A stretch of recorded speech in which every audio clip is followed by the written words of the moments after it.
There are 7 main abilities that Link can use throughout his new adventure in The Legend of Zelda Tears of the Kingdom. Let's show you exactly what they are and how to obtain them. Welcome back everyone, it's Abdallah here with another tips and tricks tutorial video for The Legend of Zelda Tears of the Kingdom. Today's video is showcasing all of the abilities within the game. Some of them are mandatory in order to start off the quest, but of course some of them are going to be side quest related and can be very hidden from you if you're not looking in the right spots. But luckily, I've got you covered. So if you enjoy these videos and they help you out, help me out by smashing that like button, sharing the video with another Zelda fan, and of course, subscribing for more. Let's jump into it. Ultrahand is the first ability that you receive on the Great Sky Island, and it's the one that you'll end up using most throughout your entire adventure. After exploring your way to the Temple of Time, you'll meet Roru, and he'll have you explore the surroundings for shrines that will power up your arm. Head towards the Oku Shrine and obtain the Ultrahand ability to grab all sorts of materials in order to rotate them and place them down. The first section can be crossed by grabbing a rectangular platform and rotating it to make a bridge. The second section teaches you that you're able to glue 2 pieces together in order to make an even larger bridge. And the last section teaches you how to glue a hook into a wooden platform to hang on a metal rail that moves towards the end. Although it's not a new ability, the Amiibo ability makes its return in Tears of the Kingdom. You'll automatically get this unlocked as soon as you get the Ultrahand ability, and it's turned on by default through the options menu. Grab all 20 plus of the Zelda Amiibo and scan them into the game for all sorts of armor, fabrics, materials, and weapons. And if you're interested in what each Amiibo does and unlocks, check out the tips and tricks playlist for that specific tutorial. The next ability you have access to is Fuse, found in the southwest corner of the Great Sky Isles within the In-Issa Shrine. The Fuse ability allows you to fuse materials and items to your arrows, shield, and weapons. In the first section of the room, you'll notice all sorts of weapons and boulders. Use Fuse to attach a boulder to your claymore or other weapon, and proceed to break the stone gate in front of you. Feel free to use the remaining rocks to fuse into other weapons, and be sure to also grab all the fire fruit.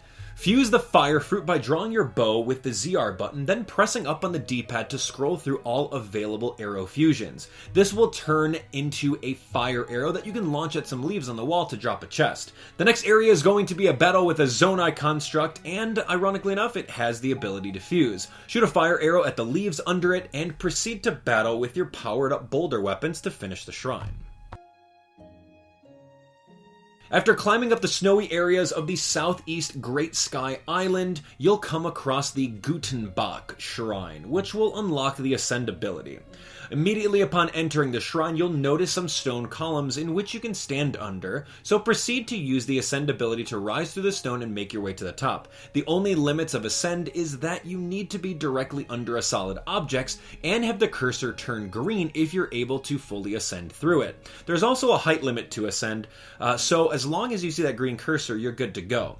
The next room has a drawbridge, so slice the 2 ropes and knock the bridge down to ascend from underneath it. Continue to ascend through the platforms to make your way to the end of the shrine.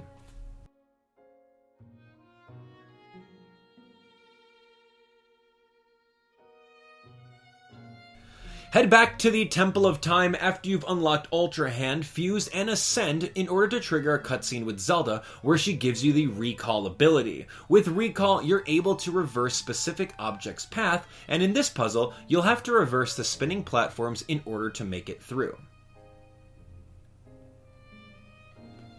In order to get the camera, you'll need to head over to Lookout Landing and go to the first floor of Pura's building to meet up with Robbie and Joshua.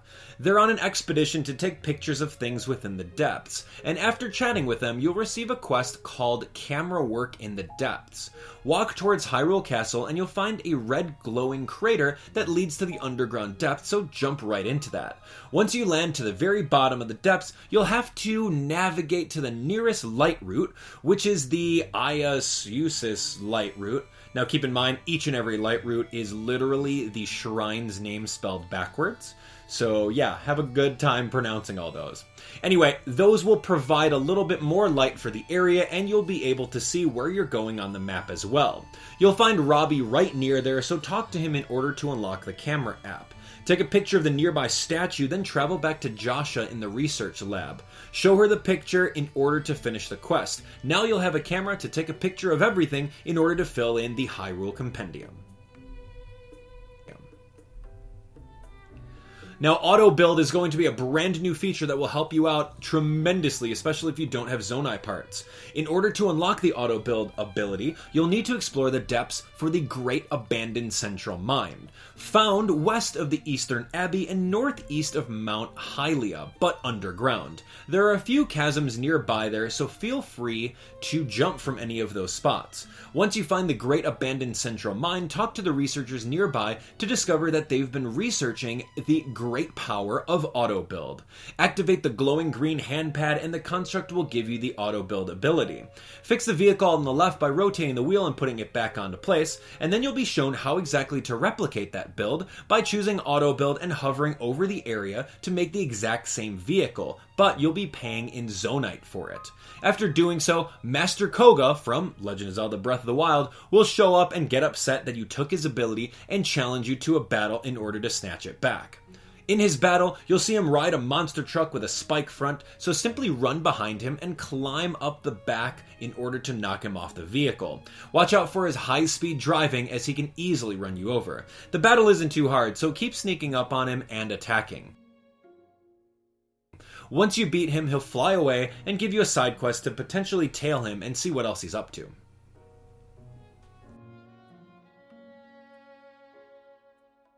And there you have it, everyone, all of the abilities within the Legend of Zelda Tears of the Kingdom. Which of these abilities is your favorite? Do you find yourself using auto build a lot, or do you find yourself just using Ultra Hand and messing around with building things? Anyway, I love the ability to scan in Amiibo. I love the camera functionality because you know me, I'm going to go after that 100% Hyrule Compendium and it's going to be super fun. Anyway, looking forward to seeing you guys on the next tutorial video, and if this video helped you out, be sure to help me out by smashing that like button and sharing the video with another Zelda fan. Of course, we are on the road to 1 million subscribers. I'd love to have you on board, so be sure to hit that subscribe button so you're updated on the latest and greatest tips and tricks videos for The Legend of Zelda Tears of the Kingdom. Thanks for watching.